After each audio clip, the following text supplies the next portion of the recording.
As pessoas ditas humanas, quando nascem, têm a terra como fonte dos costumes, hábitos, cultura. É como se a terra fizesse parte das pessoas, do seu jeito de falar, de ser, sorrir, cantar, chorar. Sua terra é sua alma, sua história, seu conhecimento. Nada apaga a cultura de um povo. Nada destrói a alma de um povo. Nascemos para ser árvores de conhecimento, de partilhas, de solidariedade. Nenhum povo é superior, melhor, maior, escolhido. Todos os povos são escolhidos pelo Deus da vida que criou a natureza, todas as vidas, que é infinito fez infinitas vidas, povos, culturas, fincados na terra com seus pés de barro, olhando o universo com todas as estrelas, que os pensamentos conseguem mirar. Sejamos terra, sol, estrelas, gente que se respeita, que respeita a natureza. Não sejamos a barbárie de nós mesmos, da Mãe Terra. Roberto Carvalho. Eu sou o Thiago Flores, do podcast Uma Boa Prosa.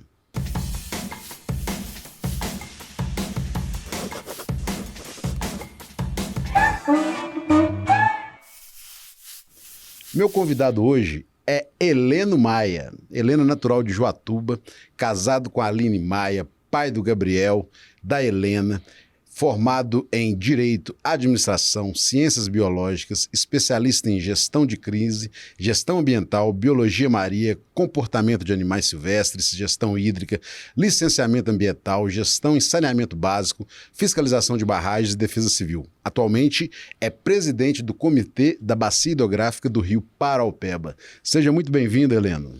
Obrigado, Thiago. É sempre um prazer estar aqui. Helena, a gente tem aqui o Início Mineiro. O Início Mineiro é o seguinte: você é filho de quem, você mora onde, você mexe com o quê? Sou filho de uma dona de casa e um ex-praça da Segunda Guerra Mundial. Eu moro hoje em Betim, né? E hoje estou presidente do Comitê da Bacia Hidrográfica do Rio Paraopeba, com uma responsabilidade enorme, que é a recuperação de toda a bacia. Você já fez sua apresentação, mas nós vamos assistir um videozinho aqui que fala um pouquinho da sua história também. Ok. Em 14 de março de 1980, nascia em Belo Horizonte um dos mais influentes ambientalistas de Minas Gerais, Heleno Maia.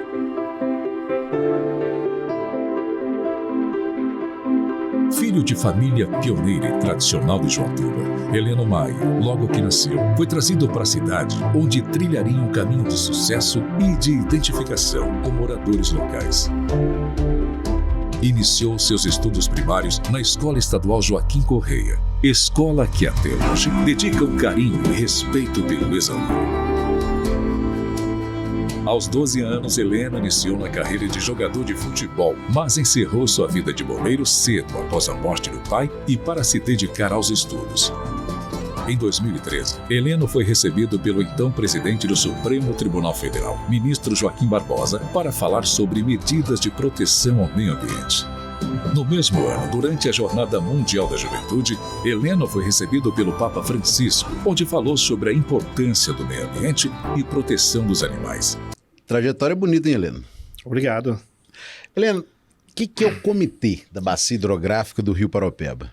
O Comitê da Bacia Hidrográfica do Rio Paraopeba é um órgão ambiental, né, a nível estadual, coletivo, responsável pela gestão hídrica de toda a bacia. Também responsável por liberação de outorgas, de regulação de outorgas. É um órgão consultivo, deliberativo e normativo. Nós criamos normas para o uso consciente do recurso hídrico de nossa bacia. Em todo o estado de Minas Gerais? Não, somente na Bacia do Paraopeba, nos 48 municípios. Da Bacia do Paraopeba. Por isso que é hidrográfica do Rio Paraopeba. Do Rio Paraopeba. Quantos municípios fazem parte da Bacia Hidrográfica do Rio Paraopeba? São 48. Inicia em Cristiano Ottoni, onde nasce o Rio Paraopeba, e finaliza em Felizlândia, onde é a foz, lá no Rio São Francisco. Na barragem de Três Marias, obviamente, após o deságua no Rio São Francisco. E aí o comitê atua nesses 48 municípios? 48 municípios. São 510 quilômetros de rio, né? 510? 510. O comitê também é responsável pelo acompanhamento da recuperação, né, da bacia e em especial do Rio Paraopeba, né, após o rompimento aí da barragem de Brumadinho. Sim. Estamos acompanhando hoje toda a recuperação da bacia, que será feita pela Vale, né? Nós vamos também determinamos, na verdade, algumas obras que estão previstas no nosso plano diretor, que foi construído, e quando estava finalizando o plano diretor, lá em 2019, houve-se o rompimento da barragem de Brumadinho. No exato momento que estávamos para aprovar em plenário, houve o rompimento da barragem de Brumadinho. Tivemos que retornar ao plano diretor para ser refeito novamente, já com a bacia agora impactada. Esse é um plano diretor da bacia? Da bacia da Paropeba. Ah, interessante. Voltar numa foto ali que a gente até passou, tem um peixe, né, muito grande. Isso foi pós-rompimento? Não. Explica esse contexto. Não, isso foi, na verdade, uma falta de oxigenação oriunda de despejamento de amônia no Rio Paropeba em 2016, que ocasionou a morte de vários peixes, inclusive peixes de até 80 quilos. 80 quilos? 80 quilos. Então o Rio Paropeba ainda tem esses grandes peixes ainda? O Rio Paropeba é um rio rico, um rio vivo. É o contrário, hoje a gente falar que o Rio Paropeba é um rio morto, mas é um rio vivo, com muitas espécies de peixe, uma rica variedade e com peixes enormes como esse. Como é que está essa fauna do rio após o rompimento? Já passou assim, digamos assim, já passou o olho do furacão? Como é que está esse processo aí? O olho do furacão já passou, as espécies hoje nativas do Rio Paropeba e as espécies invasoras que vieram com a subida do rio, ele invadiu algumas pesca-pague, né? E acaba trazendo para o leito do rio algumas espécies invasoras. Nós temos hoje lá várias espécies que não são hoje nativas do Rio Paropeba. Mas é um rio que está rico na fauna e esperamos que isso fique por muitos e muitos anos, né? É um rio que não é difícil você andar hoje à margem do Rio Paropeba e encontrar várias pessoas pescando. Pescando porque realmente, de fato, a nossa fauna marinha ela é gigante. E essa questão das espécies invasoras, isso é sempre um problema nas bacias. Fala uma espécie que é um problema do Paropeba. Hoje é uma espécie muito que agride muito o Rio Paropeba, é o bagre africano. O bagre africano. É muita quantidade que tem hoje no Rio Paropeba.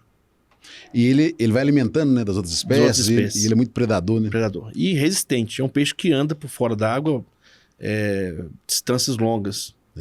Eu conheci uma outra realidade de um outro rio, que é o rio Alcobaça. Ele nasce em fronteiras dos vales, né, nordeste de Minas, e deságua na Bahia, na cidade de Alcobaça. Uns falam rio Itanhem e outros falam rio Alcobaça. E lá, o grande problema é a questão do bagre africano. E lá ainda tem uma questão que é o seguinte: o tanque, onde é que ele era oriundo, ele era de um padre que tinha piscicultura, né, da região e tal, e aí teve uma enchente, o tanque arrebentou, que geralmente, né, as espécies invasoras, elas ganham os rios geralmente com essa mesma história, né? Exatamente. E aí esse bagre africano foi pro rio Alcobaça e dominou a população. E aí você tem essa questão ligada dessa capacidade que ele tem de sair do rio e de andar, né, em pasto, nessas coisas, de mudar, né, ir para uma lagoa, essas coisas.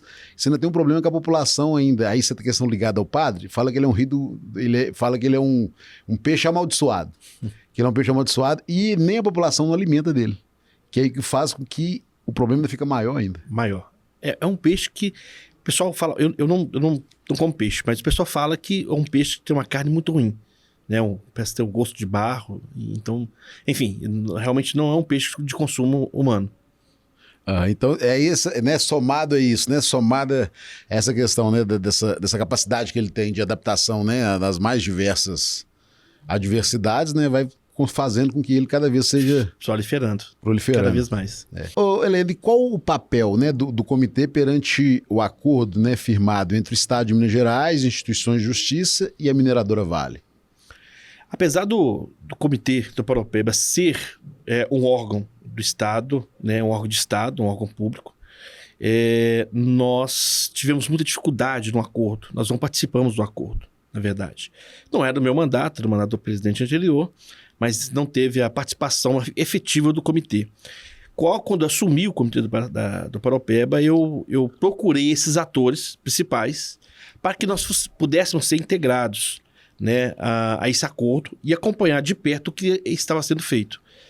Realmente, de fato, tivemos no início uma primeira dificuldade, até que buscamos um apoio do Supremo Tribunal Federal, que nos garantiu, inclusive, o acompanhamento de toda esse acordo, né? Procuramos também o Procurador-Geral do Estado, na época, né? Que é o Dr. Jarbas, e que também nos deu total garantia dessa participação.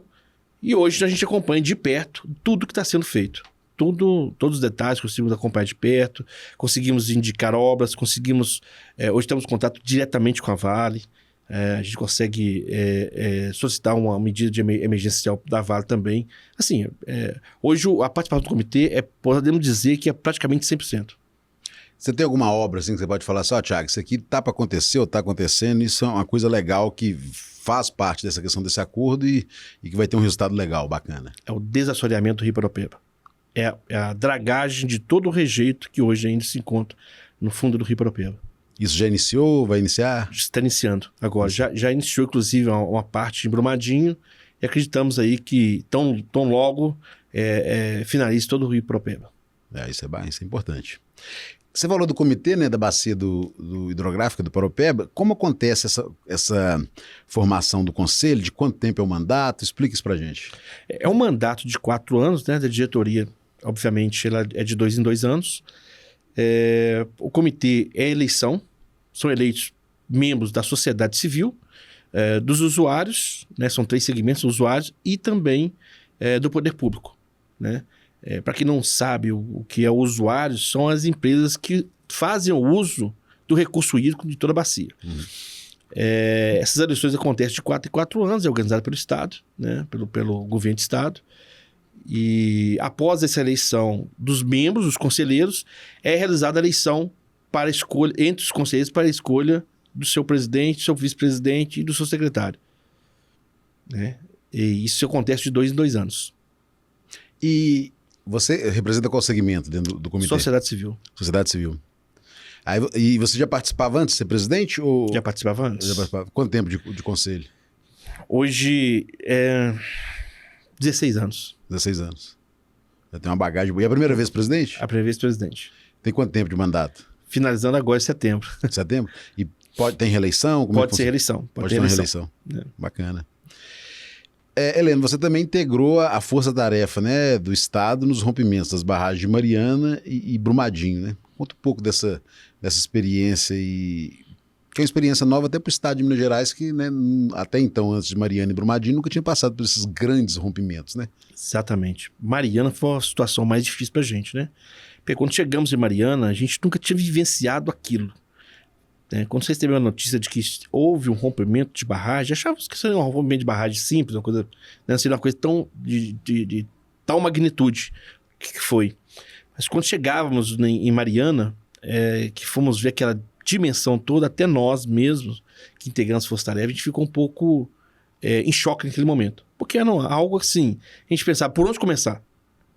Então, Mariana foi a nossa escola, foi o nosso aprendizado. Quando veio o Brumadinho, a gente já tinha uma expertise maior, né? Já tinha uma experiência maior.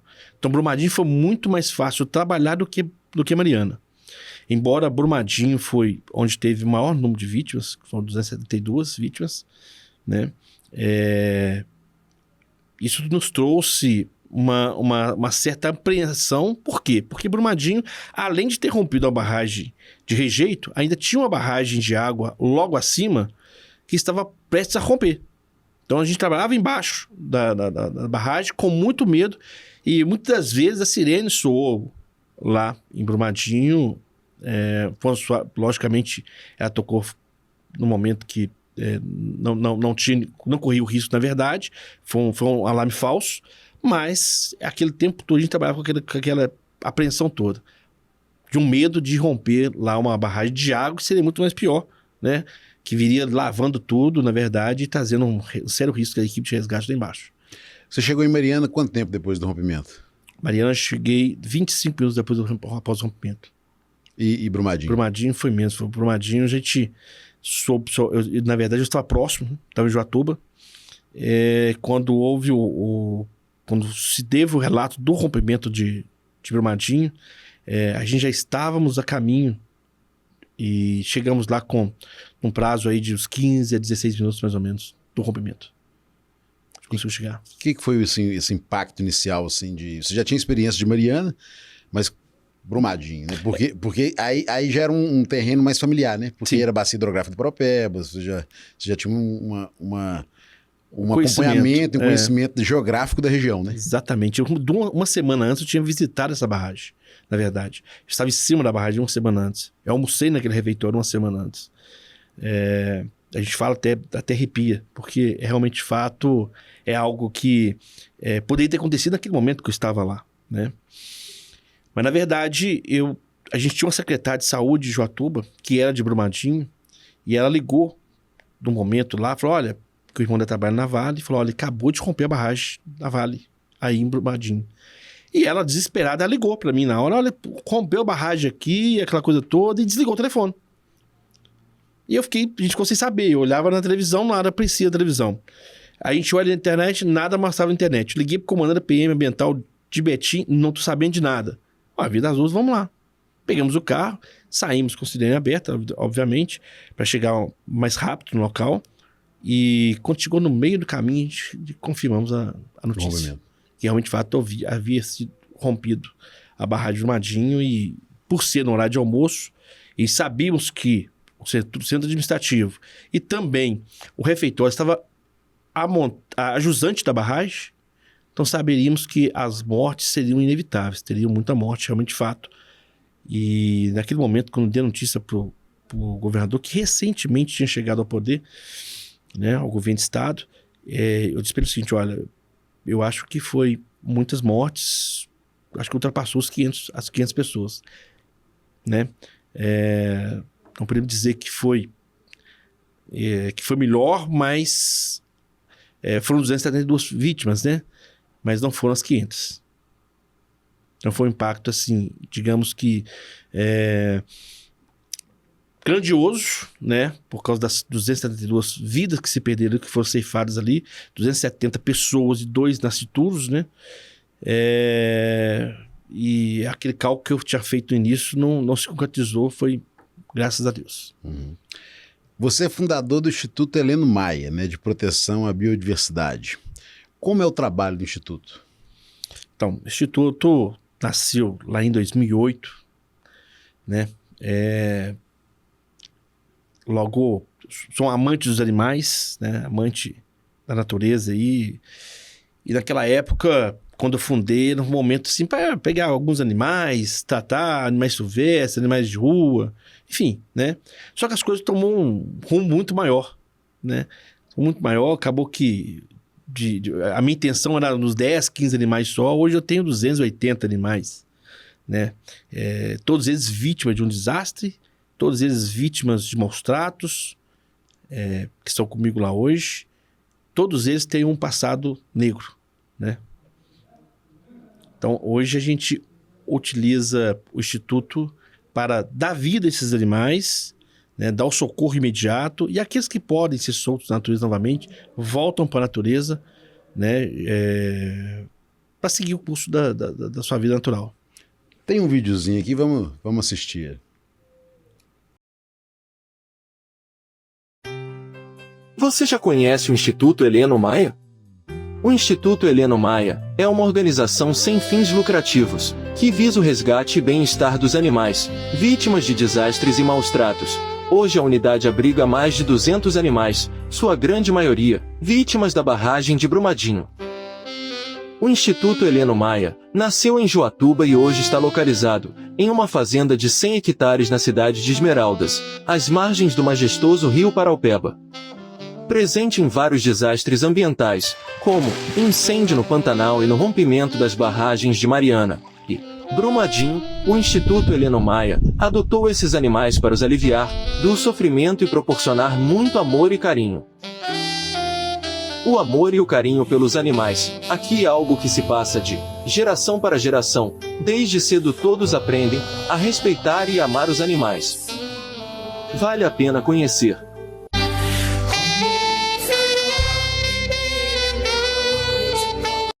E esses búfalos foram de Brumadinho ou como é que é a história deles? Todos esses búfalos estavam atolados na lama. No momento que chegou a notícia que estavam vários animais atolados na lama, eu perguntei para estava no posto de comando, eu perguntei pro comandante bombeiro, tem como retirar? Ele falou assim, tem como retirar. Vai demorar porque a prioridade nossa é vida humana. Mas vamos tirar todos eles que for preciso. Então eu falei, então se retirarem, eu vou ficar com todos eles. Realmente, de fato, retirou e estão todos comigo hoje. Você ainda tem quantos animais dessa época?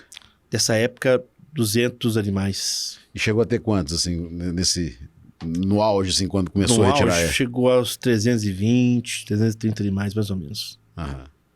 E animais silvestres? Tem. Alguns lá também? Tem. Nós temos lá papagaio, temos alguns jacarés. Jacarés? Que sofreram queimaduras aí, esses incêndios que a gente vai participando aí e acaba recuperando. Deve estar pronto para ser solto também na natureza de volta. Como é que traz um jacaré lá do Pantanal para cá? Não veio do Pantanal, veio daqui mesmo. Incêndio por aqui mesmo? Por aqui mesmo, Oh. Então a gente tem uma fauna de jacaré gigante. O Rio Paropeba, ele é rico em jacaré. É mesmo. Embora você vê poucos, porque eles ficam mais em área que está mais rica em vegetação. Uhum. Então, assim, estão bem escondidos mesmo. Mas você tem muitos jacarés hoje no Rio Paropeba. Que bacana. E vocês fazem essa reabilitação assim, de animais silvestres, assim...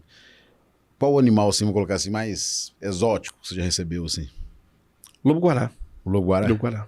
Chegou atropelado lá. A gente conseguiu estabilizar ele, né? E voltar, né? Reanimá-lo, porque na verdade chegou bem debilitado. Foi reanimado e já foi solto também na natureza, já está de volta à natureza. E tem esse papel de recuperar os animais e devolver para a natureza. O cara de animal silvestre é a natureza, né? Uhum. Heleno, o comitê é um órgão estadual, né? Sim. Como é a relação com o governo Zema no sentido assim, de estrutural para a realização dos trabalhos que vocês têm? Vocês têm um orçamento próprio? Como é que funciona isso? Nós temos um orçamento próprio. Nosso orçamento hoje vem da cobrança, né? Da cobrança dos recursos hídricos. Que valor que as empresas pagam por utilizar os recursos são destinados ao Comitê do Paropeba hoje. Para voltar, inclusive, para a própria natureza. Ou seja, nós recebemos esses valores que eles pagam pelo uso para a gente fazer uns projetos, por exemplo, que possa produzir mais águas. Né? A gente faz isso hoje no programa Produtor de Água. Produtor de água para tentar recarregar, né, o nosso manancial. Heleno, conta pra gente aí agora sobre as políticas de reparação, né, oriundas aí do acordo de Brumadinho, né? Quais são as perspectivas, né, para o nosso Rio Paropeba e os seus afluentes? Sim, o Rio Paropeba, hoje ele... Aqui, só te interrompendo, isso aqui é as fotos, né, lá da colônia de Santa Isabel, na rua onde eu moro, essa é a rua Padre Damião, depois das enchentes de 2022, né? O Rio Paropeba muito assoreado, ele trouxe assim, uma carga de rejeito muito grande, né, que a gente não estava acostumado com ele. A enchente, né, ela é comum na bacia, né, do Bandeirinhas, do Paropeba, mas a de 2022, o tamanho, né, do rejeito que ela deixou, a gente pode afirmar que foi oriunda lá do rompimento de Brumadinho, né? Sim. E essa lama ela está ainda no leito do rio, né? Toda vez que o rio sobe, né, em janeiro. Ela joga para fora. Então, essa pergunta é muito relacionada a isso, né? Que as pessoas, né? A gente que mora na bacia do Rio Paropeba tem muito essa questão, né? Quais são, assim, as perspectivas, né, para o nosso Rio Paropeba e seus afluentes também? Tiago, foi uma preocupação muito grande. Quando aconteceu essa grande enchente de 2022, logo quando eu soube da subida das águas aí, transbordou, né, em vários municípios. Um dos primeiros municípios que eu cheguei logo à noite, né, que à noite já tinha subido muito lá em Citrolândia. Eu fui para Citrolândia, a gente, naquele momento, o estado estava, né, ou seja, toda a bacia estava passando por um momento assim, muito difícil, porque todas as cidades foram alagadas, todas onde passavam os rios foram alagadas, tinha cidades que ficaram ilhadas, como Brumadinho ficou ilhado, né? Então a gente tinha uma dificuldade muito grande do Corpo de Bombeiros de atender. Então nós criamos, naquele momento, a gente ligamos para todos os membros ali da Força Aérea que poderiam ajudar, tinha participado de alguma atividade como essa e fomos em loco. Nesse caso de Citrolândia, eu estive presente lá. Eu fiquei lá, praticamente lá, a noite inteira, né, ajudando as pessoas a sair de suas casas, enfim, né, colocar uma coisa que aconteceu que marcou muito pra gente. O que nós vamos fazer, que vai ajudar muito, é o desassoreamento do Rio Paropeba, né, que é a retirada do rejeito do fundo do leito, do fundo do rio. Isso vai trazer mais profundidade ao Rio Paropeba e a gente espera que com essa atividade a gente possamos evitar, né, essas enchentes que aconteceram aí, como aconteceu em 2022. Vocês fazem esse monitoramento da questão da água, do rio? Sim, é feito diariamente, pela manhã, pelo meio do dia e no fim do dia. Como é que são os indicadores hoje, assim? Como é que já esteve, como é que já está e como é que vocês projetam assim, para o futuro? O rio já teve um momento tipo de socorro, né? Enfim, um momento que só de se aproximar do rio, você poderia ser contaminado por um metal pesado. Hoje, graças a Deus, se não chover, né? Se não tiver chovido, que não movimentou, né, o rejeito do fundo do rio, você consegue hoje ter um índice suportável de metal pesado. Uhum. Né? Então é algo que está bem... chega a estar controlado. Como é que é a questão do esgoto? Porque aí não tem nada a ver com rompimento, mas como é que é a questão do esgoto doméstico dentro da bacia do Paropeba? Esgotamento doméstico hoje é um grande e sério problema no Rio Paropeba. O Rio Paropeba hoje ele recebe uma descarga de esgotamento sanitário gigantesco. Esgotamento sanitário in natura, que eu estou dizendo, tá? Não aquele tratado, né? Aquele resíduo tratado. Mas o in natura é gigante. Vem hoje carreados pelo Rio Betim, que é o maior poluidor hoje do Rio Paropeba. Hoje é o Rio Betim, né? A gente está até trabalhando em cima de um projeto agora, o Rio Betim, tentar a despoluição do Rio Betim aí, né? Para ver se a gente consegue salvar o Rio Paropeba ainda mais desse esgotamento sanitário. Mas recentemente apareceu e nos surpreendeu o Ribeirão São Joaquim, que também despeja no Rio Paropeba milhões e milhões de litros de esgoto in natura. Esse fica onde? Esse fica em São Joaquim de Bicas. São Joaquim de Bicas A mesmo. última mortandade de peixe do Rio Paropeba foi oriunda de descarregamento sanitário desse curso d'água.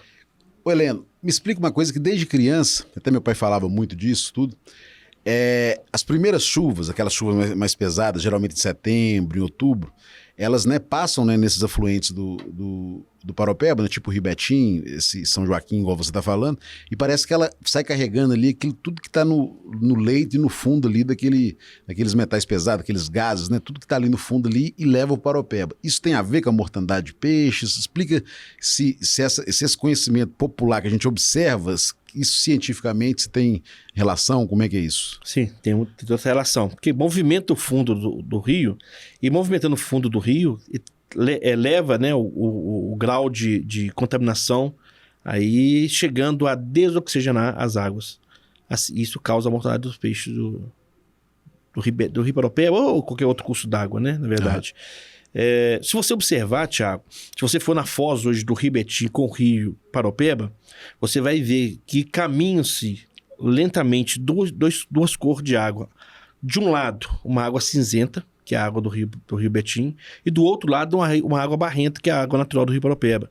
Isso caminha por distâncias longas, até lá na frente se dissolverem. Por que é feito isso? Porque entra-se uma água totalmente desoxigenada, que é a água do Rio Betim, que não tem oxigenação nenhuma, é zero, e ao lado uma outra água que já está oxigenada, que é a água do Rio Paropeba. Então, sim, caminho é até uma imagem que eu posso dizer para vocês assustadora, mas é uma imagem interessante para se ver, né? Quando a gente sai daqui para ver lá na Amazonas, né, as águas, né? Exatamente, não misturarem. Mas nós temos aqui no Rio Betim a mesma coisa, no encontro dele com o Rio Paropeba. E como é que é o diálogo desse comitê, né, da bacia do Paropeba com a Copasa? Existe diálogo, não existe? Por uma vez que nós, né, todo mundo, eu tô lá na minha casa, eu pago uma taxa de esgoto. Você está na sua casa, você paga uma taxa de esgoto. E como é que tem esse diálogo? Quantos % hoje do esgoto da bacia do Paropeba é tratado? Como é que... A Copasa ela tem uma representatividade dentro do comitê, né? Ela tem um conselheiro no comitê, mas Copasa sempre é um grande desafio, não só para o comitê do Paropeba, mas como para todos os municípios que tem a Copasa como concessionária hoje de água e esgoto, né? Os investimentos da Copasa são muito pequenos, né? E a gente precisa, né, ampliar isso. Então, o nosso contato com a Copasa é de muita cobrança, insistência e cobrança. Por quê? Porque a gente quer muito que seja criado o máximo possível de estação de tratamento de esgoto. Porque é isso que vai salvar os nossos mananciais. A água, Helena, é uma pauta mundial, né? Como andam os debates assim, mais atuais sobre esse tema, assim, no mundo, no Brasil? O que tem de mais moderno sobre essa... Você já até falou, que é a questão da produção, né, o produtor de água, né? Isso. Quais são esses debates assim, que acontecem? Rapaz, é de grande preocupação. Eu estive em Bali, na Indonésia, agora, em maio deste ano, do ano passado, no Fórum Mundial da Água, né, onde a gente discutiu muito, né, sobre essa questão. Você vê que muitos países, como a Arábia Saudita, China, a própria Indonésia, Japão, são países que... A França, são países que preocupam demais a conta com a questão da água, porque eles são países que têm pouca quantidade de água potável, água doce, né? Na verdade, as águas desses são águas muito salinizadas, que são águas retiradas do próprio mar, que são desalinizadas para o uso próprio, que acaba, você não tirando todo o sal da água, né? Fica uma água meio saloba. Mas a preocupação deles é gigante sobre isso, porque a água potável no mundo está pedindo socorro. Está na UTI. Precisamos preservar o máximo possível, tentar poluir menos, porque em tão pouco tempo poderemos ficar aí, sofrer uma baixa muito grande de água potável. Como é que você avalia essas grandes secas que a gente tem passado? Né, no Pantanal você já até, né, atua, e na Bacia Amazônica também. Como é que você avalia, né, como especialista, aí, esses desastres, né, em locais que a gente nem imaginava de ter seca, né? Pois é, destruição da natureza. Em massa que está acontecendo, sabe? Toda vez que você abre o mapa do IDR, por exemplo, do estado, você vai encontrar lá vários pontos que foram desmatados aí em questão de meses, né? A falta de fiscalização hoje do estado, ela é gigante. Pra você ter ideia, você tem poucos fiscais para fiscalizar esse tipo de desmatamento.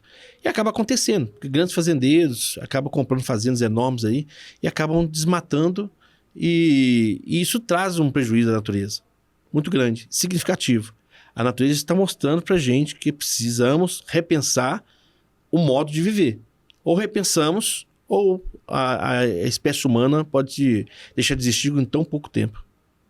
Essas mudanças climáticas, Helena, vocês têm acompanhado também, relacionado assim, a essa questão do clima, né? Como geral, aumento de temperatura, né? Você está nessa questão do Comitê da Bacia, eu acredito que vocês têm muita informação sobre isso também, né? Sim. Dessa questão, assim, do que está alterando aí a questão da fauna, da flora. Estamos muito preocupados com a situação do clima, né? Essa mudança repentina do clima, ela traz um prejuízo às nascentes dos rios, né? Então, se há um desmatamento, por exemplo, Thiago, você tira ali uma mata ciliar, você acaba com aquela fonte de água, né? Então, assim, isso preocupa muita gente. A grande preocupação nossa é com isso acabar a fonte, né? A fonte cessar. Porque se a fonte cessa, nós não temos mais água, né, correndo pela natureza. Então, se não corre essa água, naturalmente vamos ficar sem água potável. Conta pra gente aí um bom exemplo que você já viu, um projeto, uma coisa assim que para você é uma referência. Fala, isso aqui é o caminho que a gente precisa trilhar. Pode ser no Brasil, pode ser fora. Entendi. Olha, me admirou muito Bali, na Indonésia. Eu fiquei muito surpreso. Porque lá quando eu saí daqui do Brasil para Bali, eu falei assim, gente, por que marcaram um Fórum Mundial da Água tão longe, num país tão rigoroso, num país onde todo mundo tem medo, inclusive, de entrar, com medo das duras leis, né? Mas quando chegou lá, eu vi a realidade do que se trata. Todas as praças da cidade, todos os hotéis, todos os locais públicos têm água, né? Tem uma fonte de água. E lá existe uma proibição gigantesca. Hoje, se você é pego lá poluindo a água, poluindo qualquer curso d'água, jogando um papelzinho qualquer lá dentro de um espelho d'água, a pessoa é punida com chibatadas. Então isso me deixou assim... poxa, aí eu achei um país, na verdade, que leva realmente, de fato, a água a sério. E é um país que tem muita fonte de água. Muita fonte. Qualquer canto que você anda na Indonésia, você encontra a fonte de água. É um país rico da natureza. E protege também. E protege. Uhum. O que você tem avaliado aí nessa discussão, você que é advogado também, nessa discussão recente, mas que vem avançada, da questão dos direitos da natureza? Isso precisa avançar, né? Muito. E assim, com uma rapidez enorme, assim como avançou-se, né? As leis protecionistas de mulheres, por exemplo. Né? Avançou muito essas leis. Acho que a lei de proteção à natureza também precisa avançar rapidamente. E logicamente, criando artigos para defender a natureza e não ferir a natureza.